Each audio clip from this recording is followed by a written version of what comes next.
Bienvenue dans cette revue de presse maghrébine et on l'entame avec le quotidien national Al-Ahdath Al-Maghribiya. Le journal nous parle du lancement du premier satellite marocain d'observation de la Terre. Baptisé Mohamed VIa, il a été lancé depuis le site de Kourou en Guyane française.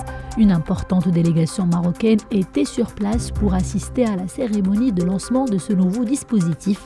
Ce dernier permettra d'avoir un système d'imagerie de très haute résolution. Il sera également appelé à être un formidable accélérateur de développement économique et social.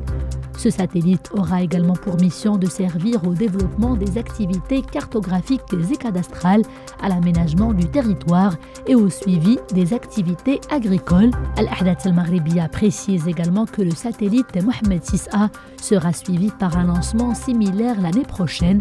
Bref, en ce qui concerne la technologie spatiale, le Maroc est désormais dans la cour des grands. Et l'on enchaîne avec le quotidien Aujourd'hui le Maroc et ce titre à la une, je cite « Flexibilité du régime de change, pas de risque à court terme selon le FMI ». En effet, rapporte le journal, à chaque fois que le Fonds monétaire international est en mission au Maroc, la question de la flexibilité du régime de change se pose. Pour le FMI, la mise en œuvre de cette réforme relève de la souveraineté des autorités marocaines. En revanche, le chef de la mission de consultation de ce fonds pour le Maroc s'est voulu clair sur le passage à ce régime et sur les conséquences du retard de son application.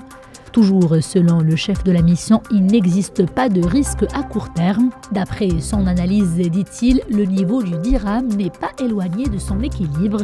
Par contre, les risques seraient de deux ordres à moyen terme, notamment le fait que l'économie marocaine subisse un choc et que l'absence de la variable d'ajustement, qu'est le change en cas de choc, rende l'ajustement au choc plus difficile pour l'économie marocaine.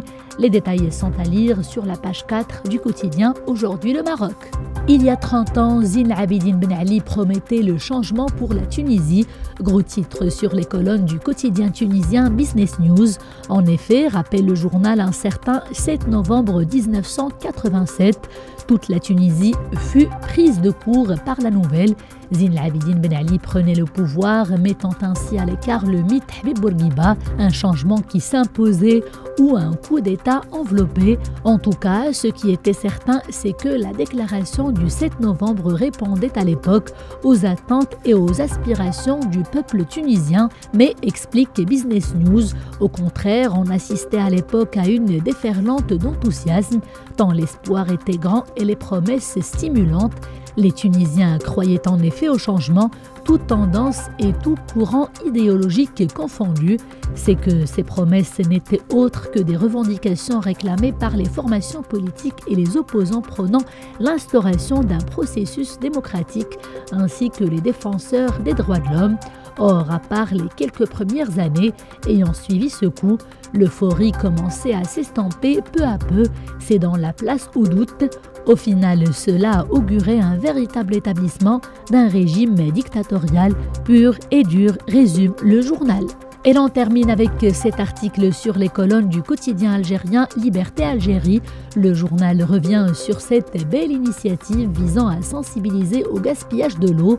En effet, pour réussir ce défi, l'Agence nationale du bassin hydrographique a mandaté des ambassadeurs assez singuliers, des imams. Les hommes de culte ont ainsi participé la semaine dernière à une visite guidée au barrage de Sidi Yagoub, une visite organisée conjointement avec la direction des affaires religieuses. Les imams ont été édifiés sur le fonctionnement de l'infrastructure. Il leur a été indiqué que le volume des barrages diminue au fil des années, en raison certes de la faiblesse des précipitations, mais surtout de la consommation abusive des ressources hydriques. Ils ont ensuite pris part à une journée d'études sur le même thème. Dans leur prêche du vendredi notamment, un chapitre sur les méfaits du gaspillage de l'eau sera prévu. Bonne lecture.